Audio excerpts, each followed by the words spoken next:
Hi, I'm Suzanne Garland, and this is Fundamentals of Plant-Based Cooking. Today I'm making a three-course menu. The first course is going to be white and purple asparagus.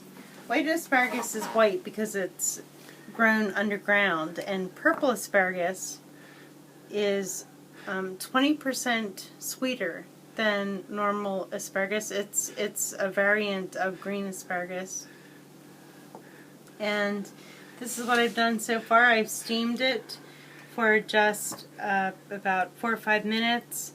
We have some, I'm going to be adding a sour cherry gastrigue to it, and these are hazelnut brittle.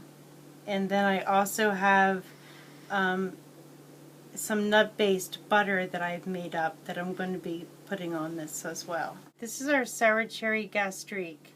And I'm just going to put it right down over my asparagus, definitely over some of the sour cherries there too. The inspiration for this nut butter is the French word beurre noisette, which means hazelnut butter. This is a suitable fall arrangement because we have our deep colors coming in. We have the high antioxidant purples coming in, the dark green of the asparagus, and the hazelnuts. Today is Halloween, and I thought of a fall menu.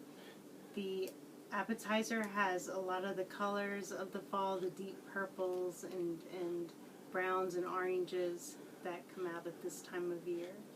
And my main course is the Seafarer's croquette, which is crinkled nori and dulse, which are very, very tasty seaweeds.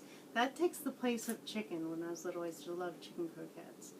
And I wanted a meat-free croquette that was that offered something new like seaweed, yet was very, very approachable. We want the second circle here, because we're going to do a 9-inch pie.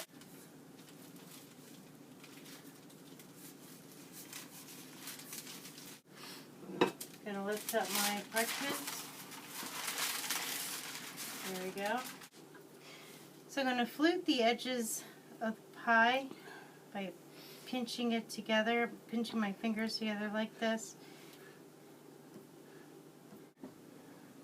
This is the caramelized pumpkin, and there's not much in here except pumpkin. There's some maple syrup, some cinnamon, some nutmeg, and that's it. It is pretty much mostly pumpkin. This is the caramelized pumpkin pie, and it looks dark because the teff flour is dark. For the gluten-free pie crust, I used 6 different kinds of flours using the 40-60 rule, 40% whole grains and 60% starches. And teff and sorghum are my whole grains. Some resources say that teff is good as a crust because of its protein balance. And quinoa is not a grain, but it acts like one, and that helps form the dough.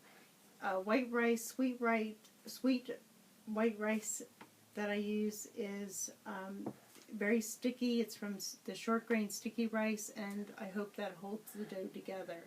Potato and chickpea are my minor starches, and they help form the dough. By using 6 different flours, you get a more neutral taste, and that's what I wanted. This is not your conventional pumpkin pie. It doesn't have all the eggs in it. I know my grandmother's recipe calls for about 6 eggs. It doesn't have any of that in it. It's mostly pumpkin, and that pumpkin is caramelized. So it's going to be a little runny around the edges. And these are the pumpkin seeds that came with the pumpkin. And this is the pumpkin. They were sold out of regular pumpkins, and it's not a sugar pumpkin by any means. And it's not a pie pumpkin, and yet it made an exceptional pumpkin pie.